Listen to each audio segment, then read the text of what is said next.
परम सत्कारयोग साध संगत जी, वाहिगुरु जी का खालसा, वाहिगुरु जी की फतेह। मैथों पहला मैंबर पार्लीमेंट्स ने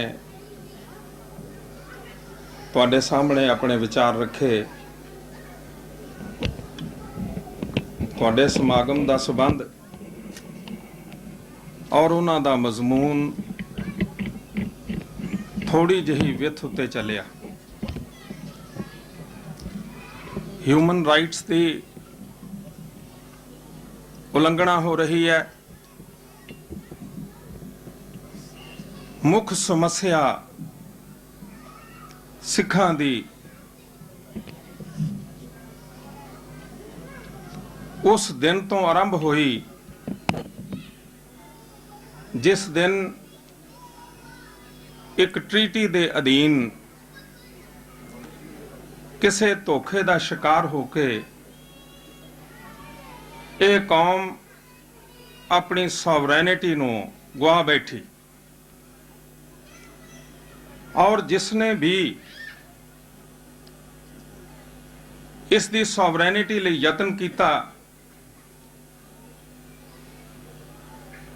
असां उसनूं समझण दा किसी भी छिन, किसी भी घड़ी, किसी भी दिन कोई यत्न ना किया। जिस शहर विच तुसी आए तुहानूं सब कुछ मिलिया, पर इस शहर विचों जाण वालियां नूं जदों पंजाब गए, उन्हां ने तुहाडा अनुमान लगाया। इतिहासकार लिखते ने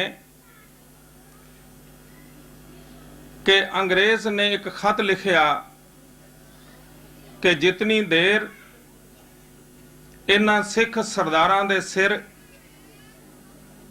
घोड़ियां दियां सुंबां हेठ रोले नहीं जांदे,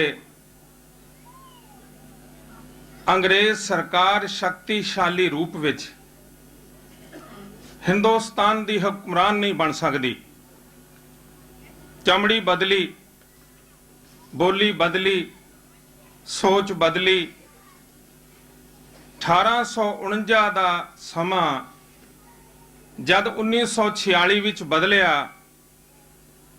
उस समय फिर एक खत लिखिया गया। मिस्टर दास ने सरदार पटेल्स कॉरस्पोंडेंस विच लिखिया है कि जेड़े लोकां नूं तुसीं वाघे दियां हद्दां टपा के लिआए हो, ये जुराइम पेशा लोक ने। एक गल 1849 विच होई ते दूसरी 1946 विच होई। सोच नहीं बदली, चमड़ी बदली। पर एक गल सिखां नूं लैके बैठ गई कि सिखां ने अपनी सोच विचों दूषणबाजी नूं कढण दा कदी यतन ना कीता अते अपने कीते गए गलत निर्णयां नूं कदी समझण ते विचारन लई समा ना कढिया।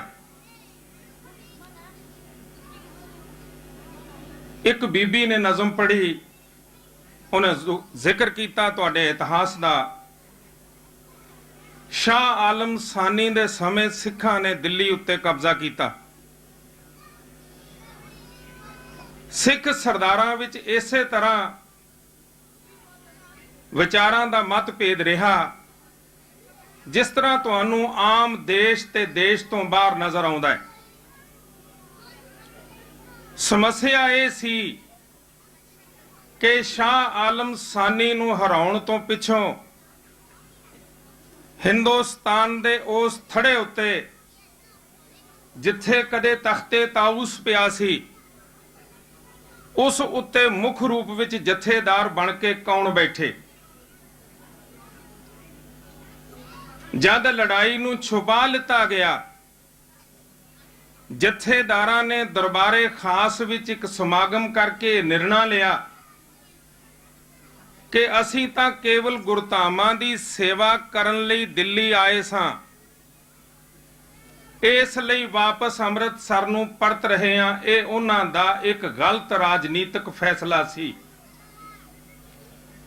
ਇਤਿਹਾਸਕਾਰ ਲਿਖਦੇ ਨੇ ਕਿ ਦਿੱਲੀ ਨੂੰ ਲੁੱਟਣ ਵਾਲਿਆਂ ਵਿੱਚ ਸਾਡਾ ਵੀ ਜ਼ਿਕਰ ਬੜੀ ਵਾਰ ਆਉਂਦਾ ਹੈ ਕਿ ਅਸੀਂ ਬੜੀ ਵਾਰ ਦਿੱਲੀ ਲੁੱਟੀ। ਪਰ ਜਦ ਦਿੱਲੀ ਉੱਤੇ ਕਬਜ਼ਾ ਹੋਇਆ, ਹਰੀ ਰਾਮ ਗੁਪਤਾ ਲਿਖਦਾ ਹੈ ਕਿ ਜੇ ਵਿਜ਼ਨ ਤੇ ਵਿਜ਼ਡਮ ਸਿੱਖਾਂ ਵਿੱਚ ਹੁੰਦੀ ਤਾਂ ਸਿੱਖ ਸਾਰੀ ਏਸ਼ੀਆ ਦੇ ਹੁਕਮਰਾਨ ਬਣਦੇ। ਪਰ ਦੂਸ਼ਣਬਾਜ਼ੀ ਦੇ ਸੁਭਾਅ ਨੇ ਸਿੱਖਾਂ ਨੂੰ 150 ਸਾਲ ਤੋਂ ਲਗਾਤਾਰ ਉਸੇ ਸਮੱਸਿਆ ਵਿੱਚ ਘੇਰੀ ਰੱਖਿਆ, ਜਿਹੜੀ ਸਮੱਸਿਆ ਦੇ ਸੰਬੰਧ ਵਿੱਚ ਤੁਸੀਂ ਆਪਣੇ ਮਨ ਦੀ ਸੰਤੁਸ਼ਟਤਾ ਲਈ ਕਦੇ ਕਿਸੇ ਦੇਸ਼ ਵਿੱਚ ਇਕੱਠ ਕਰਦੇ ਹੋ ਤੇ ਕਦੇ ਕਿਸੇ ਹੋਰ ਦੇਸ਼ ਵਿੱਚ ਜਾ ਬੈਠਦੇ ਹੋ।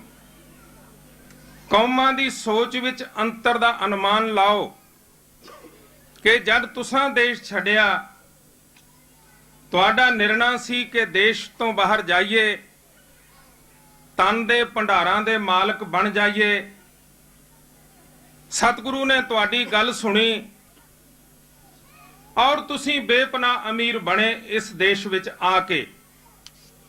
ਪਰ ਆਪਣੇ ਤੇ ਉਸ ਦੇਸ਼ ਦੇ ਲੋਕਾਂ ਦੇ ਸੁਭਾਅ ਵਿੱਚ ਚਲੇ ਆ ਰਹੇ ਫਰਕ ਨੂੰ ਸਮਝਣ ਦਾ ਯਤਨ ਕਰੋ ਕਿ ਜਦ ਇਹ ਲੋਕ ਇਸ ਦੇਸ਼ ਵਿੱਚੋਂ ਸਮੁੰਦਰ ਵਿੱਚ ਠੇਲ ਕੇ ਆਪਣੀਆਂ ਬੇੜਿਆਂ ਨੂੰ ਹਿੰਦੁਸਤਾਨ ਵੱਲ ਗਏ, ਉੱਥੇ ਹਕੀਮ ਬਣ ਕੇ ਗਏ ਪਰ ਹੁਕਮਰਾਨ ਬਣ ਕੇ ਪਰਤੇ। ਇਹ ਅੰਤਰ ਸੀ ਤੁਹਾਡਾ ਤੇ ਇਸ ਦੇਸ਼ ਦੇ ਲੋਕਾਂ ਦਾ ਕਿ ਕਿਸ ਕਿਸਮ ਦੇ ਨਿਰਣੇ ਲੈ ਕੇ ਕੋਈ ਕੌਮ ਕਿਸੇ ਦੇਸ਼ ਉੱਤੇ ਹੁਕਮਰਾਨ ਬਣਦੀ ਹੈ। ਖਾਲਿਸਤਾਨ ਦੀ ਲੜਾਈ, ਸੋਵਰੇਨਿਟੀ ਦੀ ਲੜਾਈ, ਮੁਕੰਮਲ ਆਜ਼ਾਦੀ ਦੀ ਲੜਾਈ, ਵੱਖਰੇ ਘਰ ਦੀ ਲੜਾਈ, ਜੇ ਤੁਸੀਂ ਇਹ ਸਮਝਦੇ ਹੋ ਕਿ ਤੁਸੀਂ 10, 15 ਜਾਂ 20 ਸਾਲ ਪਹਿਲਾਂ ਆਰੰਭ ਕੀਤੀ ਤਾਂ ਇਹ ਤੁਹਾਡੇ ਸਾਰਿਆਂ ਦੀ ਇੱਕ ਬਹੁਤ ਵੱਡੀ ਇਤਿਹਾਸਕ ਭੁੱਲ ਹੈ।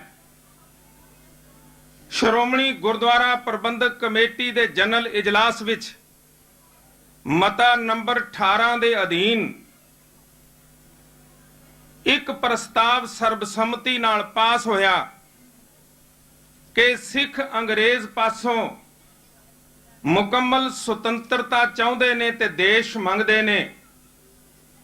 ਜੇ ਹਿੰਦੁਸਤਾਨ ਦੀ ਭਾਰੀ ਬਹੁਗਿਣਤੀ ਨੂੰ ਹਿੰਦੁਸਤਾਨ ਮਿਲਦਾ ਹੈ ਤੇ ਕਈ 100 ਸਾਲ ਰਾਜ ਕਰਨ ਵਾਲੇ ਇਸਲਾਮ ਦੇ ਆਸ਼ਕਾਂ ਨੂੰ ਪਾਕਿਸਤਾਨ ਮਿਲਦਾ ਹੈ ਤੇ ਉਹਨਾਂ ਪੱਗਾਂ ਵਾਲਿਆਂ ਨੂੰ ਉਹ ਕੁਝ ਜ਼ਰੂਰ ਮਿਲਣਾ ਚਾਹੁੰਦਾ ਹੈ, ਉਹ ਕੁਝ ਜ਼ਰੂਰ ਮਿਲ ਜਾਣਾ ਚਾਹੀਦਾ ਹੈ ਜਿਸ ਨੂੰ ਦੇਸ਼ ਛੱਡ ਕੇ ਜਾਣ ਵਾਲੇ ਅੰਗਰੇਜ਼ ਨੇ 1849 ਵਿੱਚ ਹਥਿਆ ਲਿੱਤਾ ਸੀ।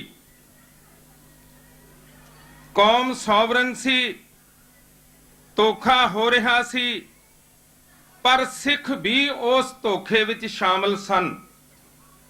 ਚਨਾਰ ਦੇ ਕਿਲੇ ਵਿੱਚੋਂ ਮਹਾਰਾਜਾ ਰਣਜੀਤ ਸਿੰਘ ਦੀ ਕੈਦ ਹੋਈ ਮਹਾਰਾਣੀ ਜਦ ਆਪਣੇ ਸੈਨਿਕਾਂ ਨੂੰ ਕਹਿਣ ਲੱਗੀ ਕਿ ਮੈਂ ਕਿਲੇ ਵਿੱਚੋਂ ਜਾਣਾ ਚਾਹੁੰਦੀ ਹਾਂ, ਜੇ ਤੁਸੀਂ ਮੇਰੀ ਸਹਾਇਤਾ ਕਰੋ, ਉਹਨਾਂ ਨੇ ਕਿਹਾ ਨਹੀਂ, ਅਸੀਂ ਅੰਗਰੇਜ਼ ਸਰਕਾਰ ਦੇ ਵਫਾਦਾਰ ਹਾਂ। ਮਹਾਰਾਣੀ ਨੇ ਉਹਨਾਂ ਸੈਨਿਕਾਂ ਨੂੰ ਕਿਹਾ ਕਿ ਇੱਕ ਦਿਨ ਉਹ ਸੀ ਜਦ ਕੇਸਰੀ ਪਰਚਮ ਦੀ ਛਾਂ ਹੇਠ ਤੁਸੀਂ ਸਾਰੇ ਸੈਨਿਕ ਮਹਾਰਾਜਾ ਰਣਜੀਤ ਸਿੰਘ ਦੇ ਵਫਾਦਾਰ ਸੋ। ਅੰਗਰੇਜ਼ ਦੀ ਕਸਮ ਪੱਕੀ ਹੋ ਗਈ ਤੇ ਮਹਾਰਾਜਾ ਰਣਜੀਤ ਸਿੰਘ ਦੇ ਸਿੱਖ ਰਾਜ ਦੀ ਕਸਮ ਬੇਜਾਨ ਹੋ ਗਈ। ਸਿੱਖਾਂ ਨੇ ਆਪਣੀ ਸੋਚਣੀ ਨੂੰ ਬੰਦ ਕੀਤਾ। ਜਦ ਇੱਕ ਤੋਂ ਬਾਅਦ ਇੱਕ ਕਤਲ ਹੁੰਦਾ ਚਲਾ ਗਿਆ, ਜਦ ਕੰਠਿਆਂ ਸੋਨੇ ਦੇ ਰੁਪਿਆਂ ਦੇ ਢੇਰਾਂ ਨੇ ਮਹਾਰਾਜਾ ਖੜਕ ਸਿੰਘ ਨੂੰ ਕਤਲ ਕਰਵਾਇਆ, ਮਹਾਰਾਜਾ ਨੌਨਿਹਾਲ ਸਿੰਘ ਕਤਲ ਹੋਏ, ਮਹਾਰਾਜਾ ਸ਼ੇਰ ਸਿੰਘ ਕਤਲ ਹੋਇਆ, ਉਸ ਸਮੇਂ ਸਰਦਾਰ ਧਿਆਨ ਸਿੰਘ ਨੇ ਮਹਾਰਾਣੀ ਜਿੰਦਾ ਨੂੰ ਸੰਮਣ ਬੁਰਜ ਵਿੱਚ ਬੁਲਾਉਣ ਦਾ ਸੁਨੇਹਾ ਭੇਜਿਆ। ਜਦ ਇਹ ਸੁਨੇਹਾ ਸਿੱਖ ਫੌਜਾਂ ਦੀ ਬੁਰਛਾਗਰਦੀ ਨੂੰ ਦੇਖਦਿਆਂ उसने अनुमान लगाया कि ध्यान सिंह की नीयत चंगी नहीं। उस समय मजबूरी की हालत विच सिख राज की महाराणी कुछ सिख सैनिकों के अगे आके उसने अपना दुपट्टा सिटिया। जिस तरह पंथ के दर्द लई कुरला रहे लीडर अज सिख कौम अगे दुहाई पाउंदे वेखे जाण। ओए रब दा वास्ता जे तुसीं एक प्लेटफार्म उत्ते इकट्ठे होण दा यतन करो, अपने पराए की पहचान करो। महाराणी जिंदा ने सिख सैनिकों नूं कहा कि जे मेरी पत लुटनी आ, मैं महाराजा रणजीत सिंह दी महाराणी आ, फिर सिख सैनिको तुसी लुटो, पर डोगरियां नूं सम्मण बुरज विच मेरी पत लुटण दी खुल ना दिओ। ये इतिहास है साडा। महाराजा आखिरी भी कतल होया, पर असां सबक ना सिखिया। 1946 दी शाम नूं ਉਹ ਹੁਕਮਰਾਨ जिन्हां ने हिंदुस्तान नूं सांभिया, ਜਿਹੜੇ ਕਹਿੰਦੇ ਨੇ ਉਹ ਦੇਸ਼ ਦੀ ਏਕਤਾ, ਆਜ਼ਾਦੀ ਤੇ ਅਖੰਡਤਾ ਲਈ ਖਤਰਾ ਨੇ ਸਿੱਖ 14 ਅਗਸਤ 1947 ਦੀ ਸ਼ਾਮ ਨੂੰ ਇਹਨਾਂ ਨੂੰ ਪੁੱਛੋ ਕਿ ਕਿਹਨਾਂ ਨੇ ਹਿੰਦੁਸਤਾਨ ਦੀ ਤਕਸੀਮ ਨੂੰ ਕਬੂਲਿਆ। ਨਾ ਮਿਸਟਰ ਜਨਾਹ ਚਾਹੁੰਦਾ ਸੀ, ਲੇਕਿਨ ਨਾ ਸਿੱਖ ਚਾਹੁੰਦੇ ਸਨ ਜਿਨ੍ਹਾਂ ਨੇ ਵਿਰੋਧ ਕੀਤਾ। ਇਹ ਜਿਹੜਾ ਦੰਡ ਮਿਲਦਾ ਹੈ ਕਿ ਤੁਸੀਂ ਦੇਸ਼ ਵਿੱਚ ਵੀ ਤੜਪਦੇ ਹੋ, ਤੁਸੀਂ ਵਿਦੇਸ਼ ਵਿੱਚ ਵੀ ਤੜਪਦੇ ਹੋ, ਇਹ ਹੈ ਕਿ ਸਾਡੀ ਰਾਜਨੀਤਿਕ ਸੂਝ-ਬੂਝ, ਅਸੀਂ ਆਪਣੇ ਤੇ ਪਰਾਏ ਦੀ ਪਹਿਚਾਣ ਨਹੀਂ ਸਾਂ ਰੱਖਦੇ। ਇਹ ਦਿਨ ਸਾਨੂੰ ਉਹ ਸੂਝ-ਬੂਝ ਨੇ ਵਿਖਾਏ। ਜਦ ਐਮਰਜੈਂਸੀ ਦਾ ਮੋਰਚਾ ਲੱਗਿਆ, ਡਾਕਟਰ ਜਗਜੀਤ ਸਿੰਘ ਇੱਥੇ ਸਨ। ਇਹਨਾਂ ਨੇ ਯਤਨ ਕੀਤਾ ਕਿ ਕੋਈ ਸੁਨੇਹਾ ਮਿਲੇ, ਕੋਈ ਮੇਰੀ ਗੱਲ ਕਰੇ, ਲੇਕਿਨ ਪੰਥ ਦੀ ਬਦਕਿਸਮਤੀ ਹੈ ਕਿ ਅਸਾਂ ਕਦੇ ਕੋਈ ਗੱਲ ਸੰਜੀਦਗੀ ਨਾਲ दुनिया वालियां नूं दस्सण दा यतन नहीं किया। कितने मैंबर पार्लीमेंट बोले ने, उन्हां सारियां ने इस गल ते जोर दिता कि ह्यूमन राइट्स लई असीं दुनिया भर दीआं कौमां नूं अपने वर्गा समझ के उन्हां लई फाइट करदे हां। क्यों जी? समस्या ह्यूमन राइट्स दी है। समस्या है एक गुम होई सॉवरैनिटी नूं प्राप्त करन दी। तुसीं अपने कंधियां ते नां लिखे होए ने। कोई देश मंगना, सुतंत्रता मंगनी, आजादी मंगनी, मां दे गर्भ विचों हनेरे अंदरों बाहर आउण वाला बच्चा तड़पड़ाउंदा है, और एक पंछी आलणे विचों उड़दा ते कख इकट्ठे करदा ते आलना बनाउंदा है। पर जद आलणे बनाउण वाले बजाते खुद आलणियां नूं अग लाउण वालियां नाल रल जाण ते फिर आलणे ते की जंगलां दे जंगल सड़ जांदे ने। जो कुछ सिखां नाल वापरिया ਉਹਦੇ ਵਿੱਚ ਅਸੀਂ किते किते खुद भी शामिल होए। माना कि तबाही में कुछ हाथ है दुश्मन का, कुछ चाल क़यामत की, अपने भी तो चलते हैं। असी शामिल सां उस धोखेबाजी दे उस डंबर विच जिस अधीन असी हिंदुस्तान दी डेमोक्रेटिक सैटअप नूं समझण दा यतन न कीता। लैनन ने लिखिया, democracy of the majority community is verse then dictatorship. Democracy उस गल दा नां है जे हिंदुस्तान विच 15-20 करोड़ मुसलमान हुंदे, 15-20 करोड़ असी हुंदे, 15-20 करोड़ हिंदू भरा हुंदे, फिर उत्थे वोटां पैंदियां, राजनीतिक निर्णय हुंदे, मनदे कि देश विच डेमोक्रेसी है। लेकिन सिख लीडरां ने समय समय जो कुछ उन्होंने बोलिया उसनूं समझण दा यतन न किया गया। बलराज मधोक जद जनसंघ दा प्रेजिडेंट सी, उसने सहारनपुर विच एक तकरीर की कि असी हिंदुस्तान दियां 2 माइनॉरिटी कम्यूनिटीज नाल नजिठना चाहुंदे हां, सदा लई इन्हां नूं मुख धारा विच लियाउणा चाहुंदे हां, ते साडे कोले इक्को दस्तूर है कि मुसलमान नूं तलवार नाल ते सिख नूं विचार नाल असी मुख धारा विच लियाउणा है। मुख धारा दा असर है कि जनेऊ ब्राह्मण दा ते एक अद्धी इंच वाली किरपान उस जनेऊ च पहन लिती जाए तां जो किरपान नजर ना आए पर जनेऊ नजर आए। असी अपनी आइडेंटिटी नूं गवा दईए। मैं जो गल्लां तुहाडे नाल कर रहा इहो गल्लां मैं पंजाब विच पंजाब दी स्टेज तो कीतियां ने ते कर रहा। कोई नवीं गल नहीं कि मैं तुहाडे देश आके कोई ऐसी गल कहां ਜਿਹੜੀ ਕਹਿਣ ਦੀ ਦਲੇਰੀ ਮੈਨੂੰ ਉਸ ਦੇਸ਼ ਵਿੱਚ ਨਾ ਹੋਵੇ। मैं इस गल ਦੇ हक ਵਿੱਚ नहीं। मैं बरमला ਇਹ ਗੱਲ ਕਹਿ ਰਿਹਾ ਕਿ ਜੇ ਹਿੰਦੁਸਤਾਨ ਦੀ ਡੈਮੋਕ੍ਰੈਟਿਕ ਸੈਟਅਪ ਨਾਲ ਮੈਜੋਰਿਟੀ ਕਮਿਊਨਿਟੀ ਦੀ ਹਕੂਮਤ ਦੇ ਬਾਵਜੂਦ ਹਿੰਦੁਸਤਾਨ ਦਾ ਹਿੰਦੁਸਤਾਨ ਵਿੱਚ ਹਿੰਦੂ ਰਾਸ਼ਟਰ ਦੀ ਸਥਾਪਨਾ ਚਾਹੁੰਦਾ ਹੈ। ਵਿਸ਼ਵ ਹਿੰਦੂ ਪ੍ਰੀਸ਼ਦ ਹਿੰਦੁਸਤਾਨ ਦੇ ਇੰਗਲਿਸ਼ ਪ੍ਰੈਸ ਵਿੱਚ ਵੇ हिंदू साम्राज्य की स्थापना का टीचा रख के तुर रहा है। फिर केड़ी दुनिया की ताकत है कि जे 58 करोड़ धर्म के आधार उत्ते देश दोबारा बने, देश की राज बनतुर बने, उत्थे 1 करोड़ वसन वाली कौम जिहदा घर पंजाब है उत्थे उसनूं सॉवरैनिटी ना मिले, ये डेमोक्रेसी की तौहीन है। एक मैंबर पार्लीमेंट ने कहा कि सानू सैल्फ डिटर्मिनेशन का अधिकार होना चाहिए, लेकिन असी समझ नहीं सके पंडित जवाहर लाल नेहरू नूं। उसने 1946 तो पहला जो गल्लां बाद विच कीतियां, असी चाह दे प्याले विच जद इंदिरा गांधी ने श्रोमणी अकाली दल दे प्रधान नूं 1 चमचा चीनी दा पा के घोलिया, असी जो गल राजनीतिक करन गए सां ਉਹ ਸਾਰੀ ਉਸ ਚਾਹ ਦੇ ਪਿਆਲੇ ਵਿੱਚ ਡੁਬੋ ਬੈਠੇ। ਪਰ ਜਦ ਵੀ ਕੋਈ ਆਇਆ, ਜਦ ਉਹਦੇ ਤੇ ਇਲਜ਼ਾਮ ਤਰਾਸ਼ੀਆਂ ਹੋਈਆਂ, ਅਸਾਂ ਉਹਦਾ ਪੱਖ ਨਾ ਪੂਰਿਆ। ਮਹਾਰਾਜਾ ਰਣਜੀਤ ਸਿੰਘ ਦਾ ਰਾਜ ਇੱਕ ਬਲਵਾਨ ਰਾਜ ਹੈ। ਏਸ਼ੀਆ ਦੀ ਸਭ ਤੋਂ ਬੜੀ ਫੌਜ ਉਸ ਕੋਲ ਹੈ। ਉਹਦੀਆਂ ਅੱਖਾਂ ਬੰਦ ਕਰਨ ਦੀ ਦੇਰ ਸੀ ਕਿ 10 ਸਾਲ ਵਿੱਚ ਰਾਜ ਸਮਾਪਤ ਹੋ ਗਿਆ। ਤੇ ਸਿੱਖਾਂ ਨੇ ਸਭਰਾਵਾਂ ਦੇ ਪਿੰਡ ਵਿੱਚ ਸ਼ਾਮ ਸਿੰਘ ਅਟਾਰੀ ਦੀ ਸ਼ਹੀਦੀ ਤੋਂ ਪਿੱਛੋਂ ਸਿੱਖ ਫੌਜਾਂ ਨੂੰ ਪਾਣੀ ਪਿਆਉਣ ਦੀ ਵੀ ਦਲੇਰੀ ਨਾ ਕੀਤੀ ਤੇ 10 ਸਾਲਾਂ ਦੇ ਅੰਦਰ ਅੰਦਰ ਗਾਤਰੇ ਦੀਆਂ ਕਿਰਪਾਨਾਂ ਕੁੱਜਿਆਂ ਵਿੱਚ ਪਹੁੰਚੀਆਂ ਤੇ ਕੁੱਜੇ ਜਿਹੜੇ ਸਨ ਉਹ ਧਰਤੀ ਵਿੱਚ ਦੱਬੇ ਗਏ। ਉਹ ਤਾਂ ਸੀ ਸੋਵਰਨ ਸਟੇਟ ਦੇ ਮਹਾਰਾਜਾ ਰਣਜੀਤ ਸਿੰਘ। ਲੇਕਿਨ ਇੱਕ ਫਕੀਰ ਉੱਠਿਆ, उसने गल की सिखां दी हिंदुस्तान विच ते हिंदुस्तान तलमला उठिया उहदा नाम सुन के कि यह संत जरनैल सिंह एक क्रिमिनल है। लेकिन सारी दुनिया च कोई इनकलाब ना आया।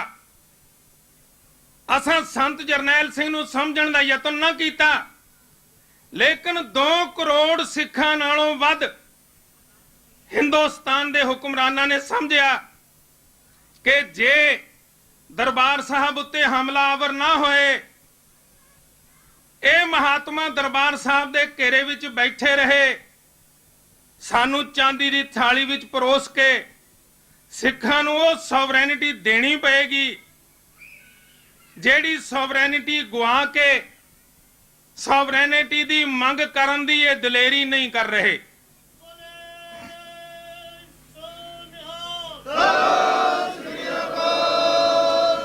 ਅੱਜ ਸਾਡੇ ਸਾਹਮਣੇ नहीं, पर एक बादशाह है, ਉਹਦੇ ਚਲੇ ਜਾਣ ਤੋਂ ਬਾਅਦ 10 ਸਾਲਾਂ ਵਿੱਚ ਰਾਜ ਤੇ ਧਰਮ ਦੋਵੇਂ ਸਮਾਪਤ ਹੁੰਦੇ ਨੇ। ਪਰ ਸੰਤ ਜਰਨੈਲ ਸਿੰਘ ਅੱਖੋਂ ਓਲੇ ਹੋਏ ਨੇ। ਪਰ 10 ਸਾਲਾਂ ਵਿੱਚ ਜਿਨ੍ਹਾਂ ਨੇ ਨਹੀਂ ਵੇਖਿਆ ਉਹ ਮੰਗ ਕਰ ਰਹੇ ਨੇ ਕਿ ਸਾਨੂੰ ਸਾਡਾ ਦੇਸ਼ ਚਾਹੀਦਾ। ਹਿੰਦੁਸਤਾਨ ਦੀ ਭਾਸ਼ਾ ਵਿੱਚ देश की तारीफ हो रहा है। हिंदुस्तान के 60 करोड़ आदम देश नूं भारत मां मानते ने, पर असीं जिहड़े पग्गां वाले आ वो पंजाब नूं सतलुज के कंढियां तक पिता भूमि मानते आ। इस गल का जिक्र जस्टिस गुरनाम सिंह ने राष्ट्रपति राजेंद्र प्रसाद नूं लिखे हुए खत विच कीता है। लेकिन समय दे अनुकूल असी एक गल वलैत विच आके पढ़ ना सके कि united we stand divided we fall. सवाल ह्यूमन राइट्स का नहीं, सवाल है एक खुसी हुई सॉवरैनिटी दे प्राप्त होने का जिहड़ा अधिकार हिंदुस्तान दे 60 करोड़ एक धर्म नूं है, जिस दी सुतंत्रता, सुरक्षता, अखंडता, आजादी लई सिखां ने सब तो वध कुर्बानियां कीतियां कि जो कुछ तुसां लिया असीं उहदे विच हिस्सेदार हां ते जिहड़ी गल विच असीं हिस्सेदार हां उहदे नाल सॉवरैनिटी है। तुसीं कोई गुनाह नहीं कर रहे, तुसीं कोई जुल्म नहीं कर रहे, तुसीं कोई धक्का नहीं कर रहे, तुसीं कोई अन्याय नहीं कर रहे। असीं ऊं नहीं आए सतलुज दे पासे कि वाघे दीयां हद्दां असीं ऊं टप आए कि साडा दिल करदा सी जिन्ना सब कुछ दिंदा सी, जो कुछ ये नहीं सन दिंदे। लेकिन हिंदुस्तान दे लीडरां ने कहा, जिहदे विच महात्मा गांधी शामिल है, पंडित जवाहर लाल शामिल है, सरदार पटेल, उहदे पिता मोती लाल नेहरू शामिल ने, कि तुसीं साडे नाल हिंदुस्तान विच रहना मनो, असीं तुहानूं देश दे उत्तर विच एक सुतंत्र खिता देंगे। सुतंत्र खिते का मतलब है कि जिहो जिहा तुसीं आनंद माणोगे ते असीं माणांगे। असीं कोई संविधान नहीं बनावांगे जिहड़ा सिखां नूं प्रवान नहीं होएगा, लेकिन महात्मा गांधी दी चाल नूं गुरुद्वारा सीसगंज दे सैकटरी तां समझ गए, लेकिन अकाली दल दे प्रधान ना समझ सके। उन्होंने 1931 च कहा कि गांधी जी जो कुछ तुसीं कहने हो, जे राज लैण तो बाद तुसीं मुकर गए ते असीं गिणती च बड़े थोड़े होवांगे, साडे नाल धोखा हो जाएगा, फिर असीं की कर सकांगे। उसने कहा तलवार दा प्रयोग तुहाडा धर्म होएगा। तलवार तो मुराद कली तलवार नहीं, तलवार तो मुराद है शक्ति, शस्त्र। ते शस्त्र अकल दा भी है, शस्त्र दूसरा भी है। जे सिखां ने विरोध विच जद उन्हां दे बच्चे कमादां दे बन्नियां ते गोलियां दा निशाना बन गए, जद बुढ़ियां मावां तड़पदियां थाणियां अगे जा खड़ोतियां, जद सिख खरीदे गए ते थाणेदारां ने ईमान बना लिया कि 25 बच्चों के कतलों तो बाद मैं SP हो सकदा, और 50 बच्चों के कतलों तो बाद मैं DIG हो सकदा। हिंदुस्तान दी सरकार ने जद ईमान खरीदिया, बच्चे मजबूर हो गए। गुरु गोबिंद सिंह पातशाह ने भी कहा कि चे शुद्ध के चूं बच गा कुश्ताचार, के बाकी बमादस्त पेचीदा मार, कि जे 4 बच्चे शहीद हो गए की होया, मेरा पंथ जे बाकी है, कुंडलिया सब बाकी है। लेकिन हिंदुस्तान दी सरकार जेड़ी मेजोरिटी कम्यूनिटी दी बनी, जेड़ी जेड़ी बोली उन्होंने समय समय बोली, असीं उन्हें समझ ना सके।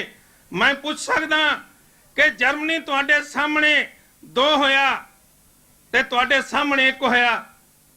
दूजी वड्डी जंग समय कौन कौन गुलाम होया?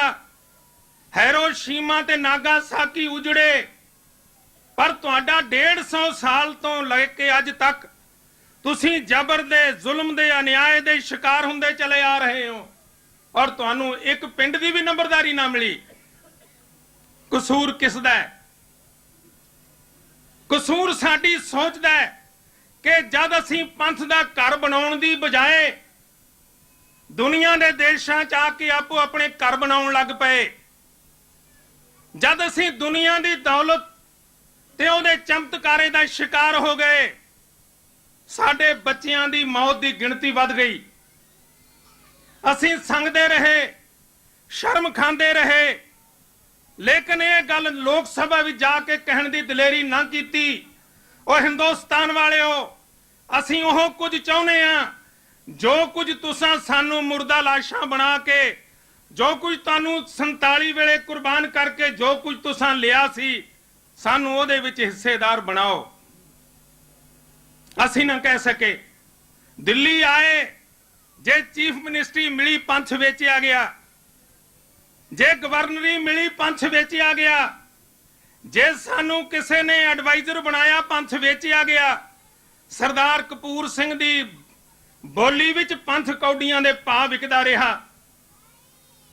लेकिन तुहाडे देश तो तुरे हुए मनुखां ने जे हिंदुस्तान नूं आज़ादी दबा दित्ती ते तुहानूं क्यों ना मिली?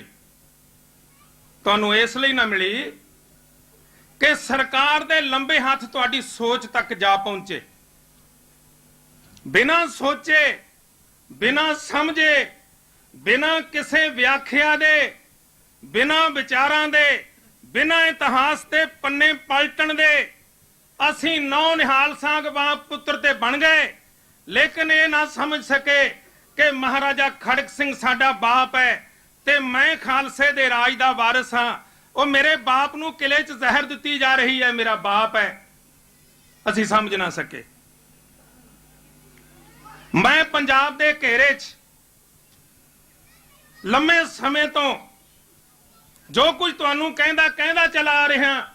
मैं 1969 विच एक गल लिखी सी पहले सफे ते कि एक समा ऐसा आएगा जद कांग्रेस सारे देश विच खड़ो के अपने वल्लों कीते गए अन्याय उत्ते विचार करेगी, पर समा खुंझ जाएगी क्योंकि कांग्रेस दियां अनीतियां, कांग्रेस दा इनजस्टिस, कांग्रेस दा रिप्रेशन सारा कुछ एक सॉवरन स्टेट नूं जन्म देगा। मैं 1969 च लिखिया सी। 1983 च मैं संत जरनैल सिंह जी की मौजूदगी विच यह गल कही सी कि हिंदुस्तान की ब्राह्मणी सोच नूं जो देश की हुक्मरान है उन्हों समझण दा यतन अकाली लीडरां ने नहीं किया। हुण वो समा बड़ा नेड़े है जद हिंदुस्तान की ब्राह्मणवादी सरकार श्री हरमंदर साहब दे सोने नूं उतारेगी। तो मैं उस विच यह गल भी स्पष्ट की कि हिंदुस्तान दे इस मंदिर उत्ते हिंदुस्तान दा ब्राह्मण हमला आवर होएगा और साडी परिक्रमा विच नहीं देश भर विच साडा कतलेआम भी होएगा। क्यों? मुरारजी देसाई ने बतौर प्रधानमंत्री दे श्रोमणी गुरुद्वारा प्रबंधक कमेटी दे प्रधान सरदार गुरचरण सिंह टौड़ा नूं एक खत लिखिया कि सोने दा हिसाब दिओ ते दर्शनी ड्यूटी नाल लगे हुए दरवाजे जेड़े सोमनाथ दे मंदिर दे ने इन्हां नूं वापस मोड़न दे संबंध विच सानूं लिखो। जिन्हां दरवाजियां नूं हिंदुस्तान अपने समय विच वापस ना लिया सकिया, जेड़ा हिंदुस्तान दा हुक्मरान उस दरवाजे तक अख ले जांदा है ते हिंदुस्तान दे हुक्मरान नूं समझना चाहिदा सी कि दरवाजे तो अगां हरमंदर है और हरमंदर की सुरक्षता लई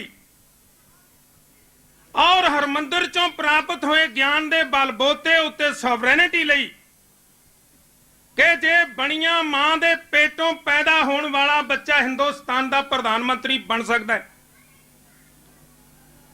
जे हिंदुस्तान की सॉवरेनिटी उहदे लई है ते असीं पुछना चाहुंदे हां कि की साडे बच्चे कमादां अंदर झूठे पुलिस मुकाबलियां लई पैदा होए ने? की साडे सिरां दा मुੱਲ तुसीं कोई घट पा रहे हो? इत्थे फगवाड़े दे शेरा जी बैठे ने, मैं इन्हां मैनूं बस च मिले, ये कुट-कुट सुजाए होए सी ते बस चों उतरन दी इन्हां विच समर्था नहीं सी। मैं खुद हिंदुस्तान दी संसद भवन नूं उड़ाउण दे दोष विच, हिंदुस्तान दे एयरपोर्ट्स नूं उड़ाउण दे दोष विच 35 दिन दा CBI दा दिल्ली विच रिमांड कटिया, पर मैं तुहाडे कोल नहीं कहंदा। मैं हिंदुस्तान दी उस अदालत विच कहा कि स्टेट दे रिप्रैशन विचों जद भी कोई गल नवीं आउंदी आ, नवां देश आउंदा है। सिखां तो खालिस्तान बने ना बने, पर राजीव गांधी दा रिप्रैशन जिसनूं आउण वाले हर प्रधानमंत्री ने जारी रखना है, इस रिप्रैशन चों सिख सुतंत्र हो जाणगे ते देश का ना खालिस्तान होएगा।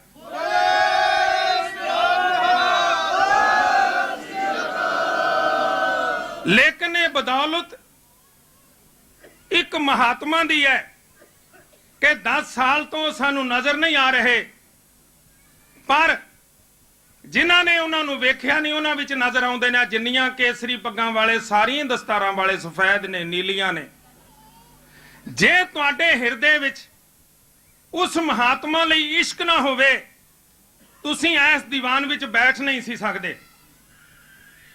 ਇਸ ਦੀਵਾਨ ਵਿੱਚ ਬੈਠਣਾ, ਇਸ ਦੀਵਾਨ ਵਿੱਚ ਬੋਲਣਾ ਤੇ ਬੋਲਣ ਵਾਲੇ ਦਾ ਮੁੜ ਕੇ ਆਪਣੇ ਦੇਸ਼ ਜਾਣਾ ਗੱਲ ਸਧਾਰਨ ਨਹੀਂ। ਮੈਨੂੰ ਕੋਈ ਹਿੰਦੁਸਤਾਨ ਵਿੱਚ ਵੀ ਪੁੱਛੇ ਤੇ ਮੈਂ ਇਹ ਗੱਲ ਕਹਿਣ ਲਈ ਤਿਆਰ ਹਾਂ। ਮੈਂ 24 ਸਾਲਾਂ ਤੋਂ ਕਹਿੰਦਾ ਚਲਾ ਆਉਣਾ ਕਿ ਜਿਸ ਦਿਨ ਦੇਸ਼ ਵਿੱਚ ਸਿੱਖ ਇੱਕ ਦੂਜੇ ਨੂੰ ਦੋਸ਼ੀ ਗਰਦਾਨਣ ਤੋਂ ਹਟ ਜਾਣਗੇ, ਸਿੱਖਾਂ ਨੂੰ ਸਭ ਕੁਝ ਮਿਲ ਜਾਏਗਾ। ਬੜੀ ਛੋਟੀ ਕੌਮ ਹੈ 2 ਕਰੋੜ ਦੀ, ਤੇ 1 ਕਰੋੜ ਪੰਜਾਬ ਵਿੱਚ ਵਸਦੇ ਨੇ। ਉੱਥੇ ਵੀ ਮੰਗ ਰਹੇ ਨੇ, ਇੱਥੇ ਵੀ ਮੰਗ ਰਹੇ ਨੇ, ਪਰ ਸੁਰ ਨਹੀਂ ਮਿਲ ਰਹੀ। ਬਾਬਾ ਜੋਗਿੰਦਰ ਸਿੰਘ ਜੀ ਨੇ ਇੱਕ ਸਟੇਜ ਤੇ ਕਿਹਾ ਕਿ ਦਿੱਲੀ ਤਖਤ ਪਰ ਬਹੇਗੀ ਆਪ ਗੁਰਾਂ ਕੀ ਫੌਜ, ਪਰ ਉਸ ਬੁੱਢੇ ਬਜ਼ੁਰਗ ਨੇ ਆਪਣੇ ਪੁੱਤਰ ਕੋਲ ਦੀ ਜਦ ਉਹਦੀ ਚਿਖਾ ਨੂੰ ਅੱਗ ਲੱਗੀ, ਉਹਨੇ ਤੁਰਨ ਵੇਲੇ ਕਿਹਾ ਕਿ ਸੰਸਾਰ ਮੈਨੂੰ ਇਹ ਨਾ ਕਹਿ ਦੇਵੇ ਕਿ ਸੰਤ ਜਰਨੈਲ ਸਿੰਘ ਦਾ ਪਿਤਾ ਆਪਣੇ ਵੱਡੇ ਮੁੰਡੇ ਦੇ ਕਤਲ ਕੀਤੇ ਜਾਣ ਉੱਤੇ ਅੱਖਾਂ ਵਿੱਚ ਆਂਸੂ ਲਿਆ ਕੇ ਖੜਾ ਹੋਇਆ ਸੀ। ਦੋਸ਼ ਬੜੇ ਆਸਾਨ ਨੇ ਲਾਉਣੇ। ਦੋਸ਼ ਲੱਗਿਆ ਗੁਰੂ 6ਵੇਂ ਪਾਤਸ਼ਾਹ ਤੇ, ਜਹਾਂਗੀਰ ਦੀ ਨੌਕਰੀ ਕਰ ਲਿੱਤੀ। ਕੋਈ ਇਤਿਹਾਸ ਦਾ ਪੰਨਾ ਐਸਾ ਨਹੀਂ ਜਦ ਅਸੀਂ ਆਪਣਿਆਂ ਉੱਤੇ ਦੋਸ਼ ਲਾਉਣ ਤੋਂ ਕਦੀ ਸੰਕੋਚ ਕਰਨ ਦਾ ਯਤਨ ਕੀਤਾ ਹੋਵੇ। ਮੈਂ ਇੱਥੇ ਨਹੀਂ ਸਾਂ ਆ ਸਕਦਾ। ਮੈਂ ਹਿੰਦੁਸਤਾਨ ਦੇ ਰਾਸ਼ਟਰਪਤੀ ਨੂੰ ਲਿਖਿਆ ਕਿ ਜੇ ਮੈਨੂੰ ਪਾਸਪੋਰਟ ਨਹੀਂ ਮਿਲ ਸਕਦਾ, I will surrender the citizenship of this country to before you। मैं हिंदुस्तान की नागरिकता सरेंडर कर दियांगा। पासपोर्ट मेरा राइट है। जिन्नी देर मैं इस देश विच जिउना, जे मैनू पासपोर्ट नहीं मिलता मैं देश का शहरी नहीं। जे मैं ये गल ना कहता मैनू पासपोर्ट नहीं सी मिलता। पर जे मैनू श्री अकाल तख्त साहब के जथेदार ਸਿੰਘ ਸਾਹਿਬ ਭਾਈ ਜਸਬੀਰ ਸਿੰਘ ਜੀ ਨਾ ਕਹਿੰਦੇ ਕਿ ਤੁਸੀਂ ਜ਼ਰੂਰ ਜਾਓ ਔਰ ਉਹਨਾਂ ਸਿੱਖਾਂ ਅੱਗੇ ਹੱਥ ਜੋੜੋ ਕਿ ਰੱਬ ਦਾ ਵਾਸਤਾ ਹੈ ਕਿ ਪੰਜਾਬ ਦੇ ਹਰ ਬੰਨੇ ਉੱਤੇ ਕਿਤੇ ਮਾਂ ਦੀ ਲਾਸ਼ ਹੈ, ਕਿਤੇ ਭੈਣ ਦੀ ਲਾਸ਼ ਹੈ, ਕਿਤੇ ਪਿਤਾ ਦੀ ਲਾਸ਼ ਹੈ। ਥਾਣੇ ਵਾਲਿਆਂ ਨੂੰ ਇਹ ਨਹੀਂ ਕਹਿੰਦੇ ਕਿ ਪੁੱਤਰ ਵਾਪਸ ਕਰ ਦਿਓ। ਥਾਣੇ ਵਾਲਿਆਂ ਨੂੰ ਕਹਿੰਦੇ ਆ ਸਾਨੂੰ ਦੱਸ ਤੇ ਦਿਓ ਜੇ ਸਾਡਾ ਪੁੱਤਰ ਝੂਠੇ ਮੁਕਾਬਲੇ 'ਚ ਮਾਰ ਦਿੱਤਾ ਹੈ, ਅਸੀਂ ਉਹਦੇ ਲਈ ਆਖਰੀ ਇੱਕ ਸਮਾਗਮ ਤੇ ਕਰਕੇ ਵੇਖ ਲਈਏ। ਏਕਤਾ ਜੇ ਨਹੀਂ ਹੋਏਗੀ ਤੇ ਫਿਰ ਸੰਸਾਰ ਦੇ ਲੋਕ ਤੁਹਾਡੇ ਕੰਮ ਨਹੀਂ ਆ ਸਕਦੇ। ਜੇ ਤੁਹਾਡੀਆਂ ਲੱਤਾਂ ਵਿੱਚ ਜ਼ੋਰ ਨਹੀਂ ਤੇ ਦੁਨੀਆ ਵਾਲੇ ਤੁਹਾਨੂੰ ਕਿਵੇਂ ਖੜੇ ਕਰ ਦੇਣਗੇ। अगर खुद आदमी कोहसार की अजमत नहीं रखता, हवादत से बचा सकती नहीं दीवार पत्थर की। जे जिगरा वड्डा नहीं, जे लत्तां विच जोर नहीं, जे दिमाग विच सोच नहीं, फिर किवें मुल्क बना लओगे, किथे बना लओगे। सरदार मान अकाली दल दे प्रधान ने तुसां वेख ही लिया होना, किते बादल किते बरनाला, क्यों बई उन्हां नाल चढ़न वाले मुसलमान ने, उन्हां नाल जकारे लाउण वाले पाकिस्तानों आए ने। जेड़े जेड़े उठ के खड़ोते वो किन्हां दे सुपने साकार कर रहे ने। आ मैंबर पार्लीमेंट बोल के गए ने कि जे तुसी कहना चाहुंदे हो इलैक्टेड हाउस विच भी गल कहो। इलैक्टेड हाउस केड़ा असैंबली है, इलैक्टेड हाउस केड़ा हिंदुस्तान दी लोक सभा है। लोक सभा विच असीं ना जाण दी भुल कीती। असीं हिंदुस्तान दी लोक सभा विच जांदे बतौर प्रधान कहंदे कि मैं अज आया हिंदुस्तान दे 80 करोड़ लोगों के प्रतिनिधियों अगे और मैं स्पष्ट करना चाहना कि सानू नाल लियाउण वालियां ने भरोसे दिते और वो मुकरे। जिवें मिस्टर जिन्ना ने कहा सी कि गांधी नू जद गांधी ने इतराज किया कि कोई दिल की गल दस ते सही, उस वेले ने कहा गांधी तू बड़ा कपटी आदमी है। मैं एक ही गल कहना कि इंडिया डिवाइडेड और इंडिया डिस्ट्रॉयड, या तकसीम करो या तबाह हो जाओ। लेकिन असां ते दिलेरी कोई ना की। किताब पढ़न नूं असां अपना अमल च ना लियांदा। ਅਸੀਂ ਕੇਵਲ ਜਜ਼ਬਾਤੀ ਹੋ ਕੇ ਜੇ ਸਾਡੇ ਸਮਾਗਮ ਵਿੱਚ ਦੋ ਹਿੰਦੂ ਭਰਾ ਬੈਠੇ ਸਾਡੀਆਂ ਤਕਰੀਰਾਂ ਬਦਲੀਆਂ, ਸਾਡੇ ਨਿਸ਼ਾਨੇ ਬਦਲੇ, ਸਾਡੇ ਪ੍ਰਸਤਾਵ ਬਦਲੇ। ਅੱਜ ਦਾ ਇਹ ਸਮਾਗਮ ਜੋ ਤੁਸੀਂ ਕਰ ਰਹੇ ਹੋ, ਮੈਂ ਇੱਥੇ ਤੁਹਾਡੇ ਮੈਂਬਰ ਪਾਰਲੀਮੈਂਟਸ ਵੀ ਆਏ ਨੇ। 1946 ਵਿੱਚ ਇੱਕ ਕਿਤਾਬ ਲਿਖੀ ਗਈ ਹੈ, Punjab belongs to the Sikhs. ਉਹਦੇ ਵਿੱਚ ਉਸ ਰਾਈਟਰ ਨੇ ਲਿਖਿਆ ਕਿ ਮੈਂ ਅੰਗਰੇਜ਼ ਨੂੰ ਇੱਕ ਗੱਲ ਕਹਿਣੀ ਚਾਹੁੰਦਾ ਕਿ ਤੂੰ ਸਦਾ ਲਈ ਹਿੰਦੁਸਤਾਨ ਚੋਂ ਜਾ ਰਿਹਾ ਹੈ। ਤੂੰ 1849 ਚ ਧੋਖੇ ਨਾਲ ਸਿੱਖਾਂ ਕੋਲੋਂ ਰਾਜ ਲਿਆ ਸੀ। ਤੇਰੇ ਲਈ ਕੋਈ ਗੱਲ ਸ਼ੋਭਦੀ ਹੈ ਕਿ you must surrender this state to the rightful owners of the Punjab. Rightful owners ਉਹਨੇ ਇਨ ਬ੍ਰੈਕਟ ਲਿਖਿਆ 6। ਅਸੀਂ ਪੰਜਾਬ ਦੇ ਵਾਰਿਸ ਹਾਂ ਔਰ ਹਿੰਦੁਸਤਾਨ ਨੂੰ ਸਪਸ਼ਟ ਕਰਦੇ ਹਾਂ ਕਿ ਹਿੰਦੁਸਤਾਨ ਕੇਵਲ ਇੱਕ ਵਜੂਦ ਹੈ, ਉਹ ਧਰਮੀ ਨਹੀਂ। ਹਿੰਦੁਸਤਾਨ ਇੱਕ ਵਜੂਦ ਹੈ, ਉਹ ਪੋਲੀਟੀਕਲ ਨਹੀਂ। ਜੇ ਹਿੰਦੁਸਤਾਨ ਧਰਮੀ ਹੁੰਦਾ ਤਾਂ ਜਿਸ ਧਰਮ ਨੇ ਬਚਾਇਆ ਸੀ ਉਹਨੂੰ ਉਹ ਸੁਰੱਖਿਅਤ ਕਰਦਾ। ਅਗਰ ਹਿੰਦੁਸਤਾਨ ਪੋਲੀਟੀਕਲ ਹੁੰਦਾ, ਉਹ ਸਿੱਖਾਂ ਨਾਲ ਪੋਲੀਟੀਕਲ ਡਿਸੀਜਨਸ ਲੈਂਦਾ ਔਰ ਜੋ ਉਹਨੇ ਭਰੋਸੇ ਦਿੱਤੇ ਸੀ ਸਿੱਖਾਂ ਨੂੰ ਇਹ ਸਟੇਟ ਸੋਵਰਨ ਰੂਪ ਵਿੱਚ ਵਾਪਸ ਕਰਦਾ। ਪਰ ਐਸੀ ਗੱਲ ਹੋ ਨਹੀਂ ਸਕੀ। ਜੇ ਕੌਮ ਫਰੀडम ਚਾਹੁੰਦੀ ਹੈ, ਸੋਵਰੈਨਿਟੀ ਚਾਹੁੰਦੀ ਹੈ, ਫਿਰ ਤੁਸੀਂ ਆਪਣੇ ਤੇ ਪਰਾਏ ਦੀ ਪਹਿਚਾਣ ਕਰੋ। ਜੇ ਗੱਲ ਪੰਜਾਬ ਦੇ ਅੰਦਰ ਖੜੋ ਕੇ ਅਸੀਂ ਦਲੇਰੀ ਨਾਲ ਨਹੀਂ ਕਰ ਸਕਦੇ ਤੇ ਦੁਨੀਆ ਦੇ ਸਮੁੰਦਰਾਂ ਦੇ ਕੰਢਿਆਂ ਉੱਤੇ ਖੜੋ ਕੇ ਜਿਹੜੀ ਗੱਲ ਅਸੀਂ ਕਹਾਂਗੇ ਸੰਸਾਰ ਨਹੀਂ ਸੁਣੇਗਾ। ਗੁਰੂ ਗੋਬਿੰਦ ਸਿੰਘ ਇੰਗਲੈਂਡ ਵਿੱਚ ਨਹੀਂ ਆਏ, ਪਰ ਜਿਹੜੀ ਗੱਲ ਉਹਨਾਂ ਨੇ ਕੀਤੀ ਉਹਦਾ ਨਤੀਜਾ ਹੈ ਕਿ ਆਪਾਂ ਸੋਵਰੈਨਿਟੀ ਡਿਮਾਂਡ ਕਰ ਰਹੇ ਹਾਂ। ਲੇਕਿਨ ਤੁਸੀਂ ਆਪਣੇ ਇਤਿਹਾਸ ਨੂੰ ਪੜ੍ਹੋ, ਤੁਹਾਨੂੰ 40 ਸਾਲ ਤੋਂ ਵੱਧ ਦਾ ਸਮਾਂ ਨਹੀਂ ਮਿਲਿਆ ਚੰਗਾ। ਮਿਸਲਾਂ ਦੇ ਵੇਲੇ ਬਾਬਾ ਬੰਦਾ ਦਾ ਬਹੁਤ ਥੋੜਾ ਸਮਾਂ ਮਹੀਨਿਆਂ 'ਚ। ਮਹਾਰਾਜਾ ਰਣਜੀਤ ਸਿੰਘ ਦਾ ਸਮਾਂ 39 ਵਰੇ। ਉਹ ਤੋਂ ਬਾਅਦ 150 ਸਾਲ ਤੋਂ ਅਸੀਂ ਹਿੰਦੁਸਤਾਨ ਦੇ ਗਲੀਆਂ ਬਾਜ਼ਾਰਾਂ 'ਚ ਧੱਕੇ ਖਾਂਦੇ ਚਲੇ ਆ ਰਹੇ ਹਾਂ, ਕਿਉਂਕਿ ਜਿਸ ਸ਼ਹਿਰ ਵਿੱਚ ਵੀ, ਜਿਸ ਪਿੰਡ ਵਿੱਚ ਵੀ, ਜਿਸ ਧਰਤੀ ਉੱਤੇ ਖੜੋਤੇ, ਉੱਥੇ ਅਸੀਂ 15 ਸਿੱਖ ਸਾਂ ਤੇ 15 ਸਾਡੇ ਧੜੇ ਸਨ।